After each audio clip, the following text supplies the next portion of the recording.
So we're back with another day in the life, week in the life, mini resale recap. What are we doing here? I don't. Whatever you say it is, it is. Yeah. So I guess first of all, we need a name for this type of video. So let us know in the comments what you want us to call it. But essentially, what we're doing is we're telling you different things that happened throughout the week. Some dramatic, some super annoying. Looking at you, Poshmark. Sales that we've had, and more exciting things. Yeah, so it's basically just a what sold and rant video. Yes. I guess. So if you don't want to stay for the whole thing, we totally understand. There will be chapters in the description that you can kind of skip around to the things that sound most interesting to you. But if you want to stay, we appreciate you and love you for that. First off, we're going to do what sold. Yeah, let's get started. Everyone loves to see what sold. And yeah, let's get right into that. So the first thing that sold for us was a bundle. It sold for $88. And within the bundle was 3 bras, all Victoria's Secret, I believe. I think so, yeah. You'll see them, so you can call us out if we're wrong. We're probably wrong. But there was 3 bras. There was a Billabong t-shirt. There was a Guess dress. And there was a Zara monstrosity that I picked up in Boston, I think. Or it was one of our recorded thrifts. One of the recorded thrifts. I don't know if it's necessarily Boston, but it was one of them recently. Most of it was actually flip. Yeah, it was. So, the 3 bras were all flip, and the Guess dress was flip, and the Billabong t-shirt. So the only thing that wasn't flip in this bundle was the monstrosity. Was my monstrosity. Yeah, so it sold for $88. So the flip really made it possible for us to kind of move around the amount that we could take for this because, again, flip is free to us. So yeah, I was actually really happy with that and happy to get rid of that Zara thing because normally when he picks out monstrosities, I will comp it in the store. I didn't do that this time. It just made it into the cart without telling her. Yeah, we didn't realize until we were checking out, but it's okay, it's gone. So no harm, no foul. Next is an LL Bean skirt. Mm-hmm. It's a jean skirt, vintage Y2K 90s era style. Sold for $15. That's another flip item. It is. We've been selling a lot of flip items recently. Yeah. So cannot complain. It's free money in our pocket. Sold for $15, so we made probably $5-6. Yeah. So totally fine with that. Totally worth it. The next one, you guys know this item. It was in our Boston thrift, and the comment section was blowing up about this item. The Revice jeans. The zip around.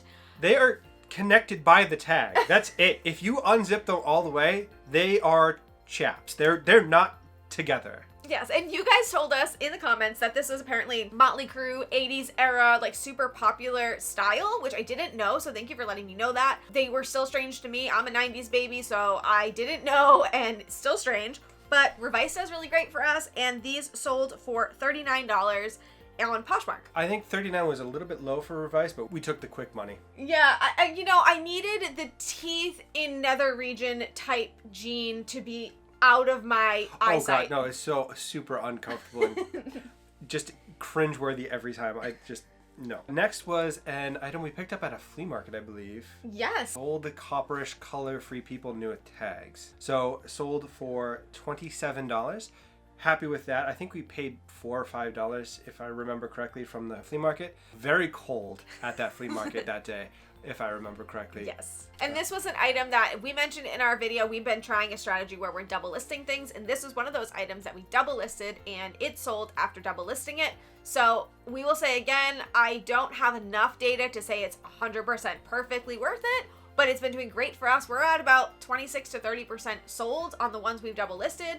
And yeah, I'm really, really loving doing that. It's really kind of helping move sales along and love seeing something move along out the door. The next item we have here is vintage white Levi jeans. Now this was a Macari sale, and if you guys know our channel at all, Macari never does so great for us, but this sold for $68. Yeah, because they were vintage and raw. There was a lot going on in them. The wide leg.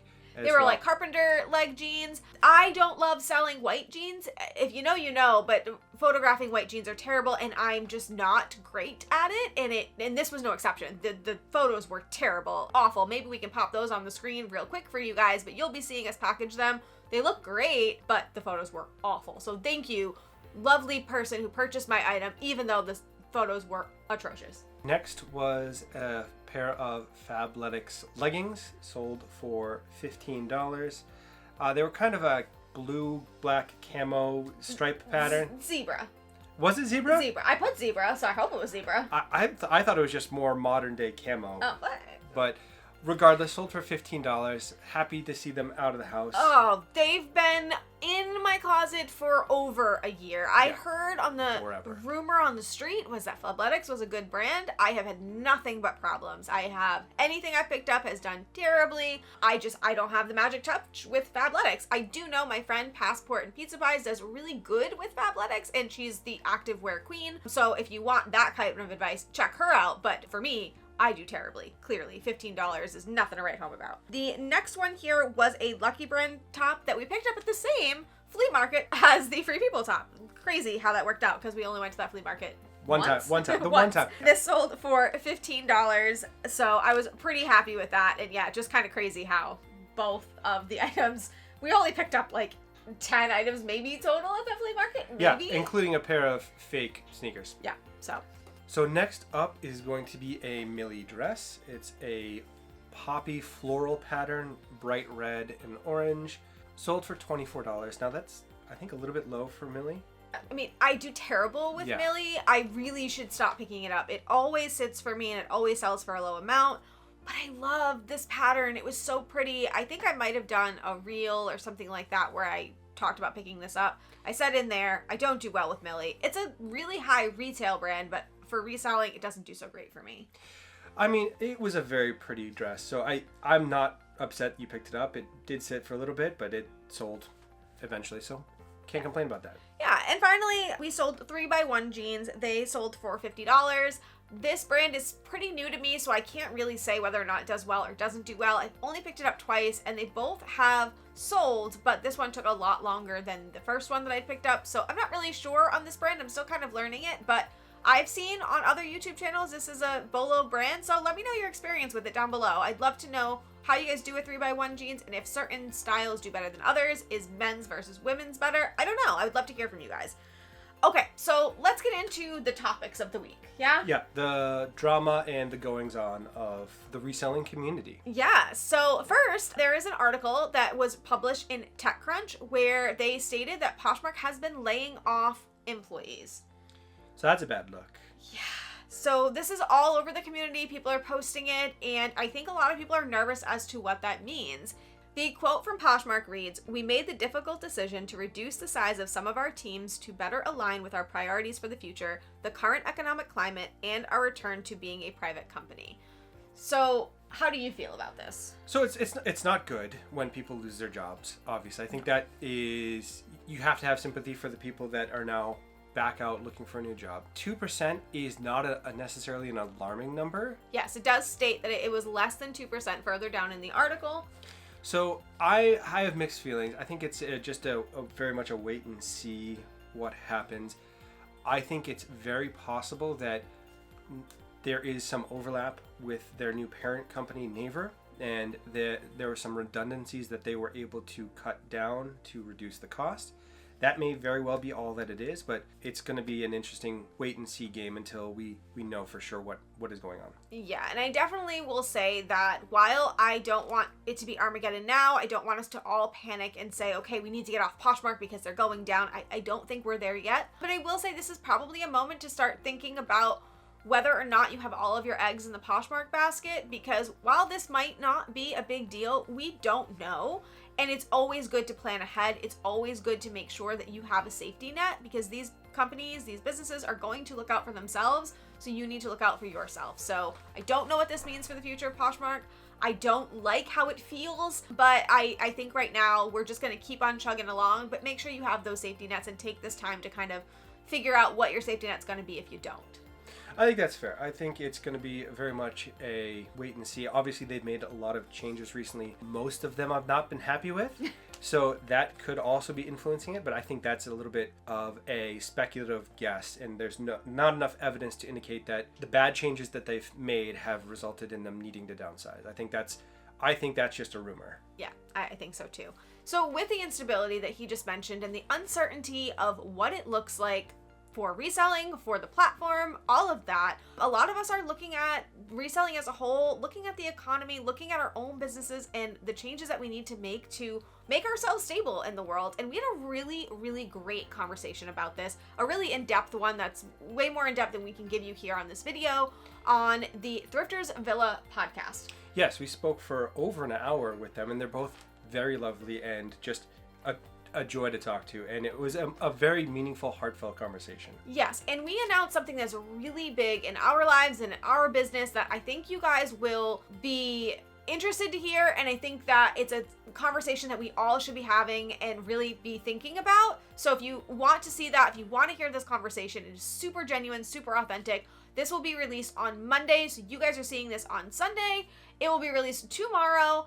And I would recommend following their podcast. They have great interviews with really great people. They've interviewed Dealing with Dalton. They've interviewed Savannah at Street Savvy. They've interviewed so many great people. So if you don't know them, you should. I'm going to link that in the description below. And I really hope that you check out our episode. With the instability comes just issues with Poshmark, right? Of course, there's conspiracy theories out there that the issues that we're all experiencing... It's almost like they can't help themselves at this point to just... cause problems so that people talk about Poshmark. That's what it feels like. They really believe the whole there's no such thing as bad press. I mean, they might, because I mean, it's working. We're out here. We're talking about them, not in a good way. But there are conspiracy theories out there that these problems are what's causing the downtick in sales for sellers and the financial issues that Poshmark may or may not be experiencing. And I don't know 100% that that's true. We don't get that insight like we used to with the quarterly earnings anymore. But I mean, these problems are a problem. So in the last few days, if you have been on the Poshmark app, you have seen your app go absolutely insane,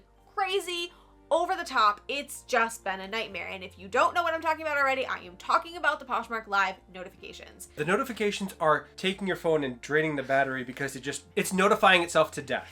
And your phone will never work again. It's awful. Yes, it is a problem. It has been insane. So if you haven't experienced it yet, what was happening is over the last few days, people were waking up to 100 to 400 plus notifications exclusively of live sales.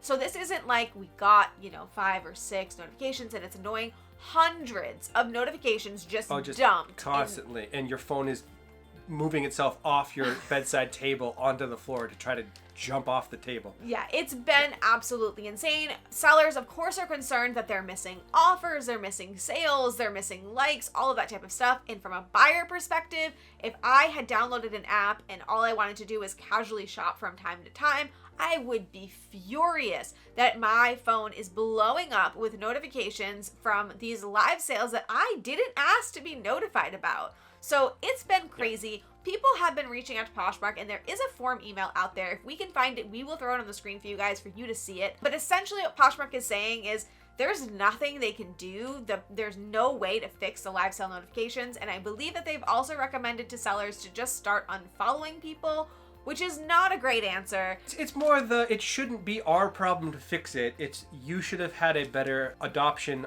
of this so that it's an opt-in or something that it's not just a default destroy my phone. Yes, this is for sure scaring away buyers. We have in the past done a Discord group where we were the manager, owners, whatever you call it, admin of, and one of the biggest complaints we had received was when we used an @everyone notification, which is very similar to this. People were annoyed. They didn't want to constantly get notified of things. They wanted to be able to tell you what they wanted to be notified of and only be notified of those specific things. So we have some suggestions for Poshmark. If you happen to listen to our channel, we would love that. So the first suggestion would be to have an opt-in button, not an opt-out button, an opt-in button. And what I mean by that is don't send any seller any type of live notifications unless they ask for it. You can have a little toggle button at the top of someone's closet that says, notify me when someone goes live. And the seller would just do, just like we do on YouTube, saying, if you like me and you want to see my next live show, make sure that you opt into notifications, click the link on the screen, click the button, click whatever, and make it so that sellers are promoting themselves just like we all do here on YouTube. And we only get the notifications for the people that we've asked for notifications for. Please, I'm begging you, I know you want to notify people, but please. There are a couple other things that they could try, which I don't know necessarily they would want to do. First being a way to separate out the notifications for live sales so that it's a specific thing that you can bulk turn off or on, just to keep it out of your feed. So just say, please disregard all of the live notifications, or even a drastic measure of just a bulk unfollow everyone that sends in those notifications, or everyone in general. I don't think that Poshmark is going to ever do that because it's a community app and they're very much keyed in on the whole social aspect of things. So there's not going to be an option to just isolate yourself from everyone. And if you do, it likely would hurt your sales. Turn it off. And so it's a selling platform only. That would be the method I would go. But They don't listen to me. No. So we don't like to just vent if we can avoid it. We like to give you guys solutions. So there are a few things that you can do to try and make this a little bit more bearable if you are experiencing this. So the first thing that you can do, as he mentioned, is unfollow people. Just spend an afternoon, spend a weekend doing it. Now, I will say that there, of course, are concerns that if you start unfollowing people, that could impact your algorithm. Nobody knows what impacts the algorithm or what doesn't, but with sales being down, a lot of us are a little bit afraid to tempt it. But it could impact that. But it does seem that most of the notifications that come through are from people that you follow. So the theory is if you unfollow all of the people that are sending live notifications, eventually you will get down to at least a manageable number. There are bots out there that do this for you. So if that is something you're looking for, definitely kind of look for that solution. Would you start doing this? I think there's anecdotal evidence to support that because I have not followed virtually anyone on my closet because I've used it a total of twice. So I'm not getting those notifications to this point, which seems to indicate that is the driving factor. Yeah. But having said that, I don't want to have to go in and do that manually or break their terms of service necessarily to bulk do that. So that's not a good answer. I think you have a much gentler, easier stopgap method. So there's two more things that you can do. So the first thing is if you're getting those push notifications, and that means if they're blowing up your phone specifically, then one of the things you can do is go into the settings and turn off the notifications for Posh shows. We're going to be showing you exactly where that is in the app on the screen here, but that will stop you from getting anything showing up on the screen of your phone. This doesn't stop it from inundating your feed. So even though you won't see anything pop up on your phone and it'll seem like everything is hunky-dory, you will open your Poshmark app and still see the flood in your notifications. That's what's happening. Poshmark says there's no way to fix that. That is what it is, but it does save you from having your phone blow up so much that it falls off the table. Yeah, so other than that, if you've already done that, you're still super annoyed, you're missing comments, you're missing offers, you're missing likers, and you don't know what to do, what I would suggest is starting to use the tabs that Poshmark has provided that, myself included, never uses. We all use the all function. It's the default page. That's what we do. But in this moment, I think it is time we start using the tabs. So I want to show you what that looks like. So right here at the top of the screen, you're going to see that you default to all. There are options such as comments, likes, orders, offers, all types of options where you are able to filter to exactly what you're looking for. It isn't perfect. For example, in the offer section, I send out quite a bit of offers. So a lot of these are going to be my offers that I sent out, and I will have to scroll to find ones that are sent to me. But it is better than scrolling through hundreds of live notifications. Same thing with orders, where you're gonna have things mixed in there where it's like your sold item has started tracking and there is an update on this one because it's taking a long time, and other things will be mixed in there, but it'll still tell you more. And the comments is actually pretty simple. If someone left you a comment, it's there. So I think that it's time that we start using these tabs. I know it's not ideal, but it's better than sorting through hundreds of live notifications. No. Poshmark, we're begging you, please fix this, but hopefully this gives you a peace of mind for a bit. Now, the next thing is you have another tip, and the last one went so well. I do have another tip. This is not as groundbreaking as the Tyler Tuck. As the Tyler Tuck. No, so this is if you ever need to lint roll something and you are out of the pre-sticky lint roller pads, there is a workaround. I don't know how groundbreaking this is, but you just take a little bit of packing tape, roll it around your hand, and then use that as a stopgap. I think that's actually really smart, and honestly, I don't know that I would have thought of it, because I do take the tape and I will wad it up and then I use it as a wad. No, wadding it works very well to just run your hand over it, almost better than like petting it. The roller, yeah, it's just rolling back and forth. Works tremendous. You can also get it into smaller spaces if needed than the rollers themselves, so you can get them into the inside of the sleeves if you need to, or anywhere that the roller won't fit. Well, so the last one was called the Tyler Tuck. So now we needed a name for the new one. So you guys can leave your ideas in the comments, but can I give you my idea? Sure. It's the Tyler Touch. Great. This is great. I'm never getting away from this. This is now my identity on the internet forever.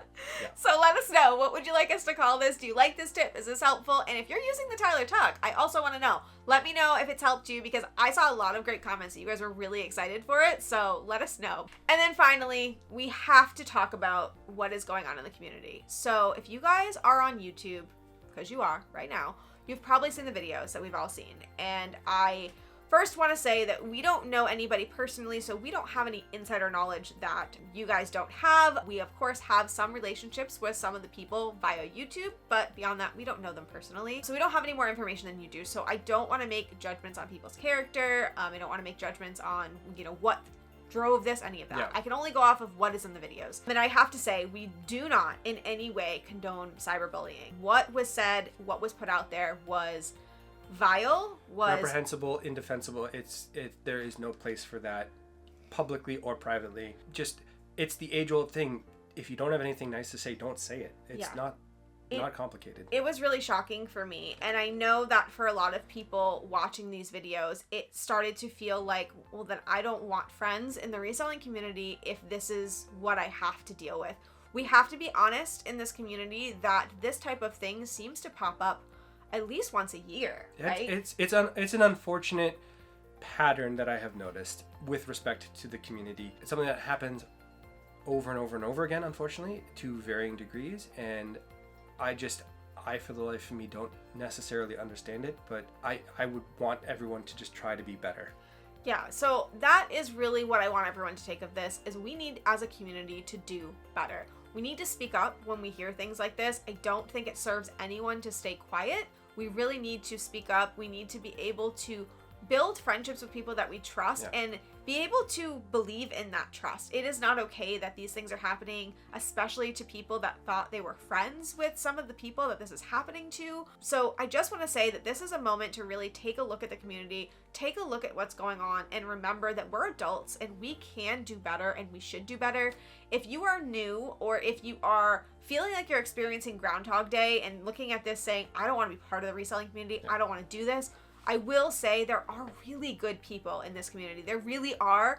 We hear the terrible things the loudest. That is the thing that makes its way onto YouTube. That is the thing that is out there the most. But there really are good people. We just have to find them. I myself have one of the best friends in the reselling community in the entire world. Oh, you have quite a few. You have several. I definitely do. People that I talk to every single day, they do exist. I promise you that. And this is not the norm, even though it feels that way, because it felt that way to me even watching these videos.